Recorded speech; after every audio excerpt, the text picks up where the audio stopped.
قصة الرئيس بومدين مع هذا الطفل الذي جعله يبكي أمام رئيس البروتوكول الرئاسي. في أحد أيام العيد المشمسة، جلس الرئيس الجزائري بومدين في مكتبه الرئاسي بعد أدائه صلاة العيد، منتظراً وصول التهاني من المسؤولين والوزراء. كان المكتب هادئاً والرئيس يتأمل في مستقبل بلاده، ولكن وسط هذا الهدوء شعر بشيء ما يجذبه نحو النافذة المطلة على ساحة القصر الرئاسي. توجه بومدين بخطوات هادئة نحو النافذة ونظر إلى الخارج. رأى مجموعة من الأطفال يلعبون بسعادة غامرة، ضحكاتهم تعلو المكان وتملأ الجو بالفرح.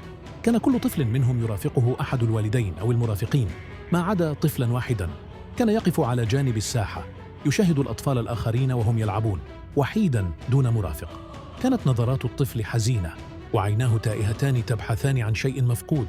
تأثر بومدين بشدة مما رآه، لقد كان يعرف جيداً معنى الفقد والوحدة. تذكر طفولته البسيطة في قرية صغيرة، حيث كان عليه العمل بجد منذ صغره لتحقيق ما وصل إليه. كان هذا الطفل يذكره بنفسه بطريقة ما.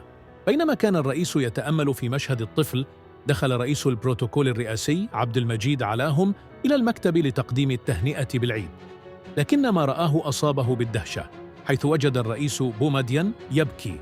لم يستطع عبد المجيد إخفاء دهشته، فقال بسرعة: عذراً سيادة الرئيس، إنه يوم عيد وأنت تبكي، ماذا يحدث؟ خير إن شاء الله. رد بومدين بصوت مملوء بالحزن: لاحظت أن كل طفل يلعب مع والده، إلا ذلك الطفل وحيداً وحزيناً. أعتقد أنه ابن شهيد لا يجد مع من يلعب. لم يستطع عبد المجيد إخفاء تأثره بما قاله الرئيس. كانت كلمات بومدين تعكس إنسانية عميقة وشعوراً بالمسؤولية تجاه أبناء الوطن، خاصة أبناء الشهداء الذين فقدوا آباءهم في سبيل استقلال الجزائر. تلك القصة العاطفية عن بومدين والطفل ليست مجرد حادثة عابرة، بل هي درس في الإنسانية والتعاطف والقدرة على الشعور بآلام الآخرين. جسدت هذه الحادثة جوهر شخصية الرئيس بومدين، الزعيم الذي لم يكن فقط قائداً سياسياً، بل أيضاً إنساناً ذو قلب كبير يشعر بمعاناة أبناء وطنه ويعمل جاهداً لتخفيفها. رحم الله الزعيم بومدين وكل رجال هذا الوطن العربي المخلصين الذين بذلوا أرواحهم وجهودهم في سبيل رفعة وتقدم أوطانهم.